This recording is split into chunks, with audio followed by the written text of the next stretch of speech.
जेव्हा आम्ही लहान होतो ना तेव्हा आम्ही सर्वजण डब्बा पार्टी करायचो, पण आता सर्वजण मोठे झाले आणि सर्वजण आपल्या कामामध्ये व्यस्त झाले. म्हणून आज आम्ही 10 वर्षानंतर आज डब्बा पार्टी करायला निघालो, ते पण दोनदगावच्या गणपती बाप्पाच्या मंदिरामध्ये.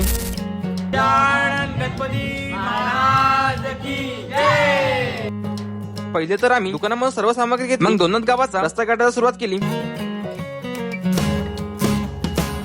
पण या रस्ता काढत असताना असं वाटलं की हे आयुष्य असंच थांबून जावं, कारण धडपडीच्या या जगा स्वतःसाठी आणि आपल्यासाठी वेळाचा वेळ काढणं किती महत्वाचं असतं हे आपल्याला इथेच कळतं. हसी मजा करत करत दोनदगावाची वाट कधी आली हे कळलंच नाही. एकमेकांच्या चेहऱ्यावरची हास्य ओळखताना आणि आपल्याला मिळालेले या मैत्रीसारखे हे मित्र पुन्हा मिळेल की माहित नाही, पण आजच्या दिवशी मात्र कायम काळजात जपून ठेवणारी एक आठवण या गावामध्ये रमून राहिली. दोनदगावाकडचे लोक इतके प्रेमळ आहेत ना, फक्त गणपती बाप्पाचे मंदिर कुठे आहे विचारलं तर त्यांनी सांगितलं जिल्हा परिषद शाळेमागे दोनदगावाच्या विघ्नहर्ताचे प्राचीन मंदिर आहे.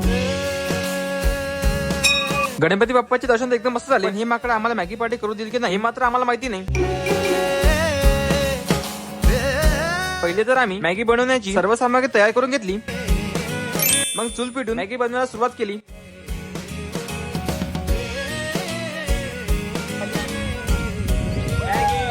मॅगीचा पहिला नैवेद्य गणपती बाप्पाला अर्पण केला. मग आम्ही सर्वांनी मॅगीवर ताव मारला. मग आमची मॅगी खाऊन झाल्यावर असा इथला परिसर होता असा स्वच्छ करून मंदिरामधल्या काही ऐतिहासिक मंदिराची रचना बघितली. या मंदिराच्या परिसरामध्ये गणपती बाप्पाचे आणि पवनसूत्र हनुमान व नागदेवाचे लहान लहान 2 मंदिर आहे.